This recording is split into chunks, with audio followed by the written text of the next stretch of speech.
There's a specific kind of failure I've seen more than any other in growing businesses, and it looks exactly the same across industries. A company gets good at something, it builds a reputation for quality, the word spread, demand picks up, and somewhere in the process of scaling to meet that demand, the very thing that made the business good in the first place quietly erodes. The work gets less careful, the details slip, the clients notice something is off, even if they can't name it. And eventually, the growth that felt like a win becomes the thing that undoes what was built. So I want to talk about scale and standards because this is one of the hardest problems in a growing business, and most of the advice you hear about is either too vague or dead wrong. So here's what I want to walk you through. First, I want to talk about what actually happens when a small business tries to grow, because the failure mode isn't what most people think it is. Then I want to get into the two schools of thought on how to protect standards during growth and where I think each one is right and where I think each one is wrong.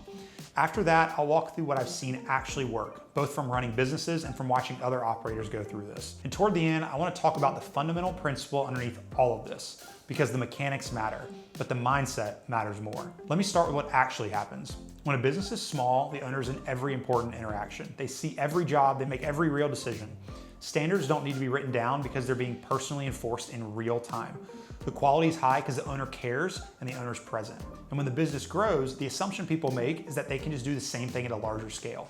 Hire more people, do more jobs, keep everything the same, just bigger. That assumption is pretty much always wrong, and it's usually where the trouble starts. Here's why. When you have 3 projects going, you can be at every job site every week. But once you have 10, you just can't.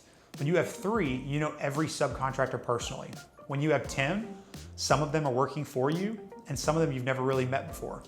When you have 3, every single client conversation goes through you. But when you have 10, other people are having conversations, making commitments in your name and setting expectations that you may not know about. The physical impossibility of being in every place at once means the standards that you enforce by presence have to become standards enforced by something or someone else. And that someone else is the hard part. Now, there are 2 general schools of thought on how to handle this. The first is the system school. The argument goes something like this. You scale by documenting everything. You write down or video the standards, you build the process, you create the checklist, and then you train the people. And if your systems are good enough, the business can scale without the owner being in every interaction. And there's a real truth to this because systems really do matter. Your documentation matters. Without them, you're just hoping every new hire is gonna figure it out or come in figuring out, and they just won't. The second school is what I call the culture school. The argument's something like this. You can't systematize your way to quality. Real standards live in the judgment of humans doing the work. And judgment cannot be written down completely. So the real answer is to hire people that share your level of standard. You invest heavily in their development and their skills, and you build a culture where standards are internalized rather than enforced. This is also true. Systems without judgment become bureaucracy. Judgment without systems become inconsistency. The mistake I see is people going all in on one of these and dismissing the other entirely. The systems people build enormous manuals and get frustrated when quality still slips because the manual doesn't cover every single situation that could possibly come up. The culture people preach values but get frustrated when a new hire makes a decision that violates one of their standards because the values weren't specific enough to guide the call. What actually works is a combination of both, with more weight than most people give to a third element I want to spend some time on, which is the operator's own discipline. Now here's what I mean by that. In every growing business I've seen do well, the owner-operator kept doing certain things personally, even as everything else was delegated. They stayed personally involved in the hiring of key people, they personally reviewed the critical points, they personally showed up for the client conversations that mattered most, even when someone else could have handled them. And it's not because they didn't trust their team, but because their personal attention was what kept the standard visible. When the owner walks a job site and points something out, everyone on that job hears it. When the owner sits in a client kickoff and models how that conversation should go, everyone on the team learns from it. In this world, that's not micromanagement, that's leadership by presence, and it doesn't just scale infinitely, but it scales further than most people realize if you focus on the right things. The other thing that works is being willing to say no. Growth is seductive. There's always another project you could take, another client you could bring on, another opportunity that seems too good to pass up. But every time you say yes to something you don't have real capacity for, you're saying no to the quality of work you've already committed to. Every overcommitted project makes every other project worse. A bad project just gets worse over time. Every hire made under time pressure is a worse hire than one made carefully. The businesses I've seen scale well are almost always the ones that grew slower than they could have on purpose because they were protecting the standards more than they were protecting the top line growth number. Now that in and of itself requires a specific kind of financial discipline because saying no to work costs money in the short term. If you're stretched, if you have payroll to meet and cash flow to manage, saying no to a project feels like a luxury you just simply cannot afford. I understand this. But this is where the earlier decisions about how you build the business come home to roost. If you priced honestly, built proper margin and protected it, stayed conservative on overhead as you grew, you're gonna have room to say no when you should.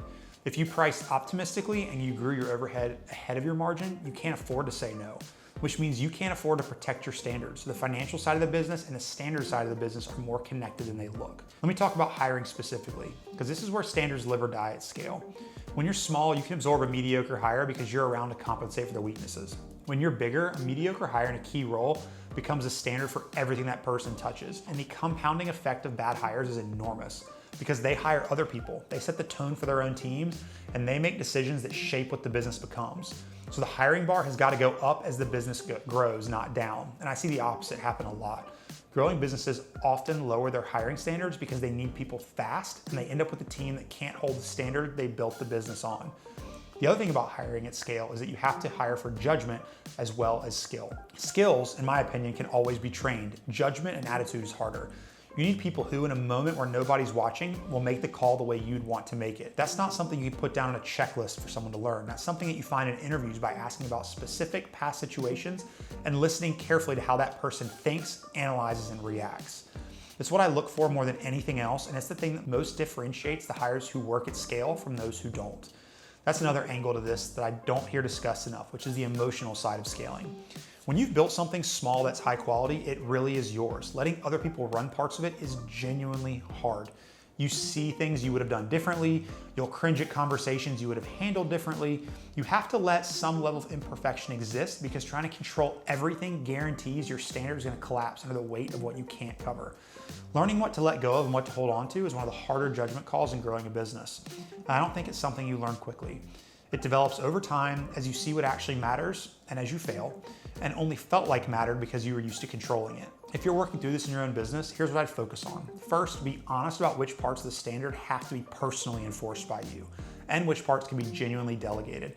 Not everything is equally critical. The parts of your business where a mistake is expensive, where the client relationship's at stake, where the culture is being set, those are the ones you need to stay close to. The parts that are more routine can be handed off further with less risk. Get clear on the difference and structure your time accordingly. Be specific about this when you go through it. Second, document the standards, but don't confuse documentation with enforcement. A written standard that nobody's enforcing is worse than no standard at all because it creates the illusion of control. Systems support judgment. They do not replace judgment.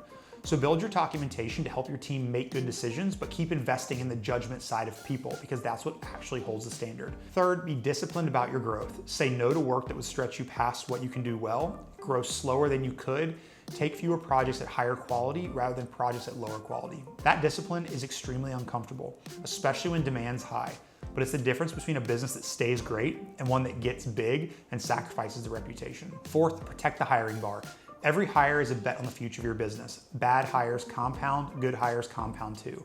The time that you spend hiring carefully is the highest leverage time you can spend as you grow, and shortcuts in this area often come back to haunt you, sometimes for years. The fundamentals here don't really change with the size of the business. Standards are enforced by attention, judgment, and discipline. Systems support those things, but they do not replace them. Growth without those foundations don't build a bigger version of what you had. It builds something else, and usually not what you wanted.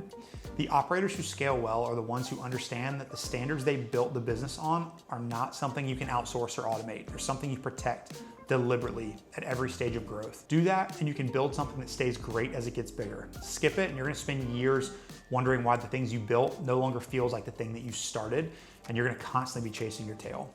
If this was helpful, I'd appreciate a like and a subscribe. If you're going through a scaling moment in your business and trying to figure out how to hold on to your standards through it, drop it in the comments. I'm doing my best to get to it.